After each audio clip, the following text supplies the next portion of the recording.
Hi, welcome to Classic Car Cave. So this is Friday.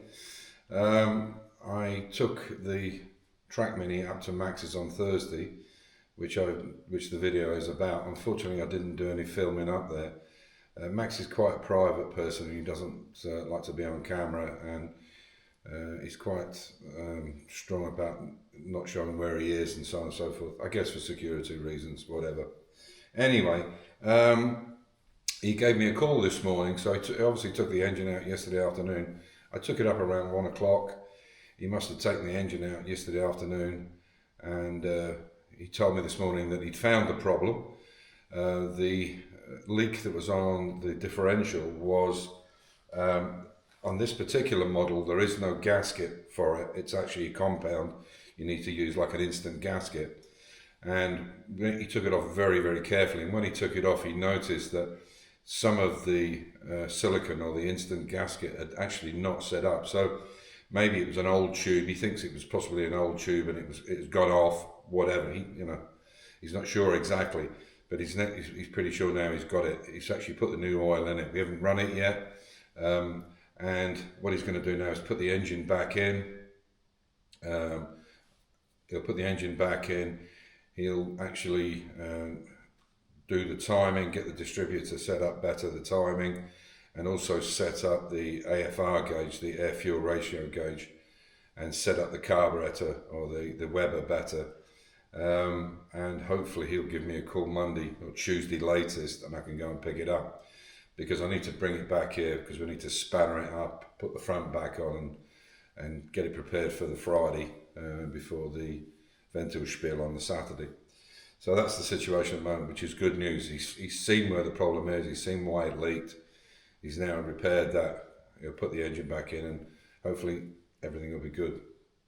So yeah, that's where we're at the moment. And on Monday night, Amir and Refka are due back, and then on Tuesday, my friends Martin and Lorraine are coming. They're going to support me at the Red Bull Ring, or support us at the Red Bull Ring.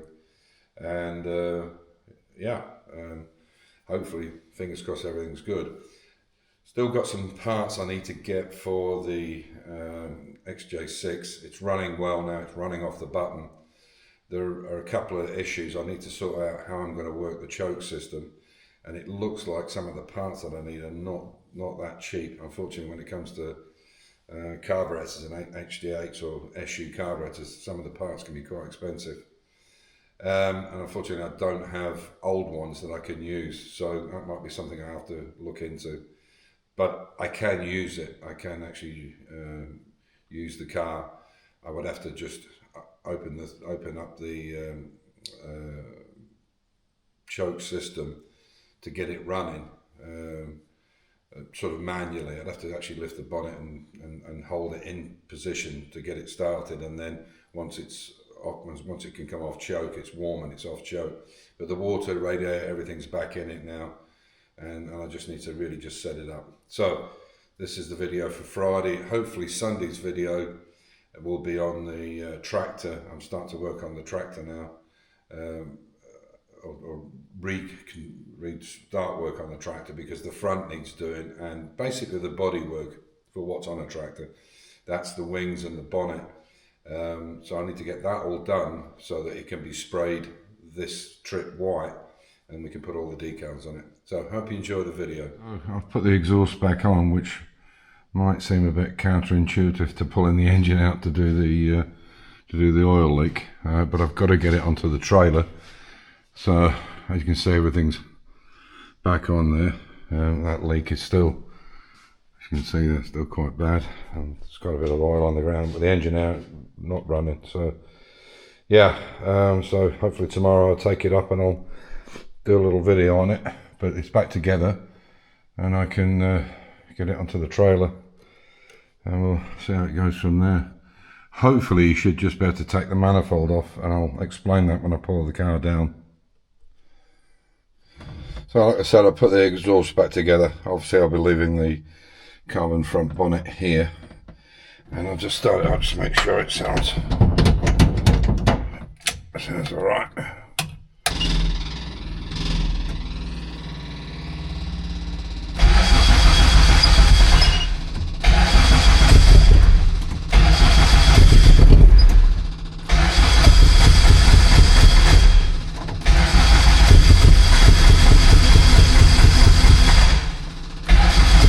Yeah, so changed the plugs over. They were a bit fouled, and I put some fuel in it because I'm not sure. I don't think this fuel gauge is working very well.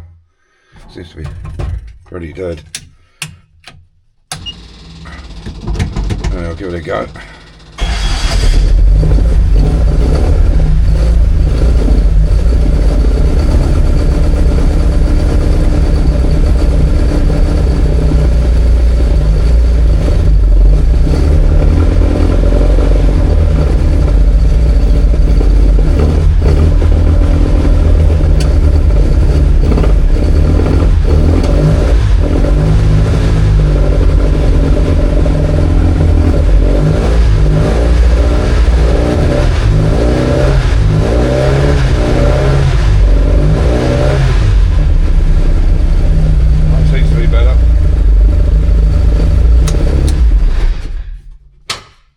Better. So I've got the new filter there. I'm going to get some oil for it.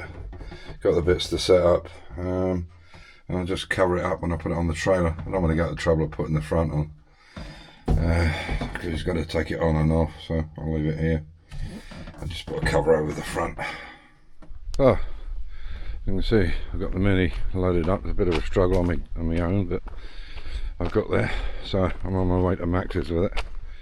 I don't know if he'll let me do any filming there. He's a bit funny about his privacy and where he is and stuff, but we'll see.